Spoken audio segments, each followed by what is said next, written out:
Ну, по термину черкес можно сказать, что, но опять-таки можно сказать, исходя из того, что вот прочитаешь, из содержания источников, в первую очередь из анализа системы словоупотребления средневековых авторов, мы можем сказать, что в основе термина косох, косак, кошак, кашк там, и так далее лежит слово кас. Что оно означает, я не знаю. Это что-то древнее, это не обязательно адыгское, это кто-то мог так назвать древний адыгский коллектив, а тот, кто это так назвал, он, может быть, был бесписьменным народом. И этого народа уже нет. Поэтому, ну, в общем, эта тема, конечно, невозможно прям совсем ее раскопать, наверное.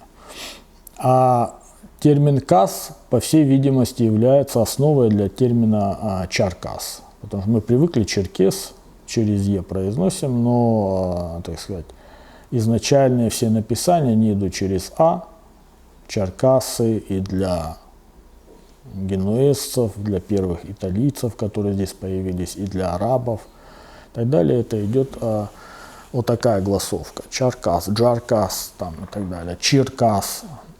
То есть первое идет потом в основном через чир, черкас, но кас всегда присутствует. Наверное, они генетически связаны, черкас, и потом здесь они и ареально связаны, потому что касами называли восточные народы.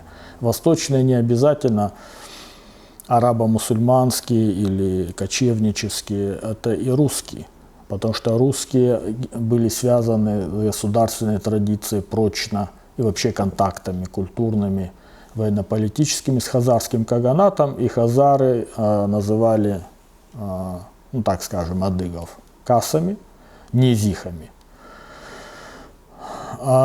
Соответственно, вот язык хазарской канцелярии, ну, это имперская такая традиция, она определяет же представление многих народов, которые общаются вот в рамках этой империи хазарской. Она распространилась в том числе и на русскую, потом уже письменную традицию, и мы видим, что в русских летописях нет ни одного примера использования термина «зихи», всегда только «косоги». Как вот арабы только называли кошаками, Тамасуди самый известный пример, но не только, а русские летописцы косогами. А западная традиция только термин «зихи». Соответственно, это синонимы. По моему глубочайшему убеждению, здесь не надо искать неких Косожский племенной союз, ищут многие исследователи, пытаются найти территориальное ему место, археологически вычленить группу памятников. Это, по-моему, ну, попытки основаны на неверном трактовании источников. Очевидно, что это синонимичные термины, и позднее эта синонимичность, она и в позднем Средневековье мы видим, что западные народы по-прежнему именуют зихами, а восточные народы именуют черкасами, шаркасами, джаркасами там, и так далее. И здесь, да, ясно, что зихия, если мы ее понимаем в пространстве, и не только вот мы, это большая традиция, уже восходящая к грандам, кавказоведения, Гадло, там, и до него это было сказано. Внутри зихии наверняка были территориальные, локальные особенности и какие-то племена, потому что очевидно, что постмиотское население, оно не исчезло, оно включилось в этот зихский племенной союз.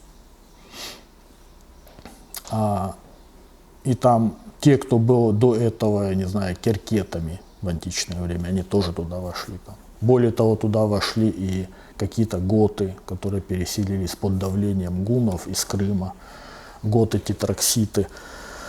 Хотя до тетракситов первые, кто зашел, это еще, получается, перед эпохой великого переселения народа, ее по-разному можно датировать, но если датировать от походов Аттилы, это конец IV века, а если начать с готов, то раньше, да, там район 200 года, 250 года уж точно.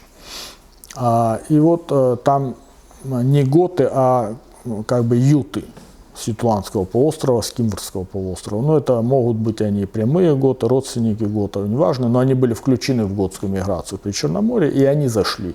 И отсюда эвдусиане. Вот эти эдусы – это юты, не готы. А потом еще готы к ним, собственно, основной массив германский добавился, готы, тетракситы. И они потом никуда не исчезают. Могильник Дюрсо, ранний этап, считается готским, а потом он вырастает в зихский. И они стали, видимо, одним из племен Зихи, ассимилировались и так далее. Таких включений могло быть много. Такие локальные включения могут быть там, допустим, и венгерские археологи Альфьольди, Пардуц там связывают с Ярославским могильником, вот здесь на фарсе, на полпути между Лабинском и Майкопом, что это мадьярский могильник, если не ошибаюсь, 9 век.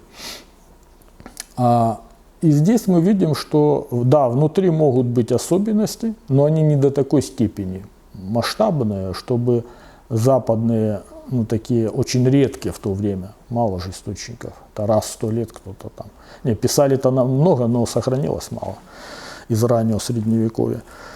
Чтобы они замечали, что здесь что-то такое. Вот можно говорить о том, что да, Папагия это некая область внутри Зихи, но вот Косоги это Зихи и есть Косоги.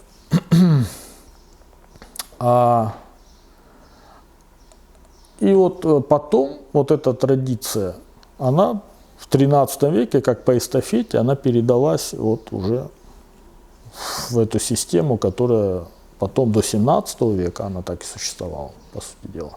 А это очень четко видно. В одном нотариальном документе один и тот же раб назван и зихом, и черкесом. Это сразу, прям первые же документальные отчеты, когда вот была Кафа построена, когда пошли нотариальные акты, не только связанные с рабством, с любой деятельностью, там, соперничество на море, хлебный экспорт, просто политические контакты с князьями и так далее, это синонимы очевиднейшие. А внутри, да, внутри могут быть княжества, протокняжества, но в источниках они еще не освещаются. Потом только гораздо позже они стали освещаться в 15 веке. Иосафат Барбара то, что написал, что внутри Черкесии есть Кремук, там, сабайцы. Вот эти сабайцы, они дожили до 19 века. Сабаепшхар, это сабайские князья внутри Хатукаевского владения, как владение внутри владения, да, Шляхлошлешское такое. А у Шляхлошлешева был мощный статус, это, видимо, доиналовские князья, потом просто на ступеньку ниже опустились, а Тазартуковы, по моему мнению, тоже такие бессинеевские правители до формирования Бессинея, до того, как Коноковы стали инолиды править Бессинеем, они правили, скорее всего, Тазартуковы. И в Кабарде выделяются там мощнейшие фамилии Кудинетовы, Анзоровы и так далее.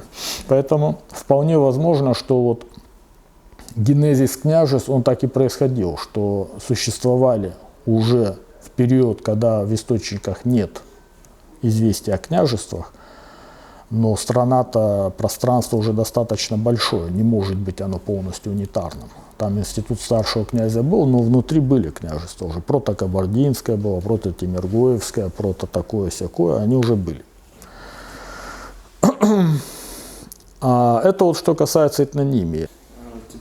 Еще возвращаясь к теме черкесов, значение этого экзоэтонима, так скажем, вот чар и кас или черкес, вот значение этих слов, перевод, это какой язык, откуда, кто, какой народ называет? Если мы воспримем... Вот, отрезающий путь, говорят, допустим. Ну, это все просто объяснение. Всегда человек хочет объяснить, дать какие-то этимологии, но дело в том, что вот опять-таки, вот если мы скажем, что первая фиксация – это сокровенное сказание монголов, этого термина, это примерно, ну, в китайской иероглифической традиции созданный памятник, но тем не менее это монгольский памятник монгольского языка, и там большая историография, но я склоняюсь к тому, что все-таки это того времени памятник монгольской экспансии, как бы, расцвета, 1240-е годы. И если первая фиксация, и об этом и Волкова пишет в этнонимах своих, это связано с этим памятником, то получается, что некий, ну так, в кавычки возьмем, генеральный штаб, да, Чингисхана, там в каком-то 1221 году, еще находясь в Центральной Азии, они проводят совещание, на котором, так сказать, говорят, что мы должны захватить 11 стран и народов на Западе. И перечисляется вплоть до Венгерского королевства. И всегда дважды это идет список, этот сюжет воспроизводится сначала как планы, а потом как вот отчет, что да, мы пошли и сделали. И идет такая троица всегда, это потом во всех монголо-тюркских источниках, аланы, черкесы, русские, вот так вот. Это вот непосредственно пояс, да, в Восточной Европе. Значит, в принципе, мы можем предположить, что монгольская элита, не контактируя с черкесами, живя в Монголии, знала о том, что где-то там есть достаточно значимые этнические государственные образования, такие как аланское, черкесское и русское, которые достойны того, чтобы, так сказать, пойти их и завоевать. То есть они уже существуют. И они уже маркируются как черкесское. Вот это закономерный переход Ч в С в тюрко-монгольских языках существует. Чаркасут, ут это множественное тоже в монгольском, фактически Саркасут вот этого памятника, Юань Чао Бишу сокровенное сказание, Саркасут это Чаркасут должно читаться, и Поль Пелио, специалист по монгольскому языку, он это совершенно четко показывает. Ну, соответственно, откуда могли в 1221 году, так сказать, монгольские военачальники знать, что есть Черкесия и черкесы? Логика подсказывает, что, скорее всего, они это знали через посредство кипчаков. И тут тупик, потому что кипчаки, бесписьменная культура, государство как таковое у них не сложилось, это был конгломерат кочевнических объединений, достаточно эфемерных. Ну, в общем, здесь уже сослаться не на что. Либо через персидское посредство, тоже реально вполне. Потому что персидские купцы, они были и в Китае, они были всюду, и, в общем, они могли быть связующей этой нитью. Но памятников летописи XII века персидских, в которых уже есть Чаркас, у нас нет. Опять-таки тупик. Ну, может быть, они есть, но не зафиксировано. Вот в северокавказской историографии не введен в оборот персидский памятник письменный, какое-нибудь житие там, какого-нибудь выдающегося человека там, описание правления кого-то, либо просто некая летопись, где было бы Чаркас. Вот этого нет.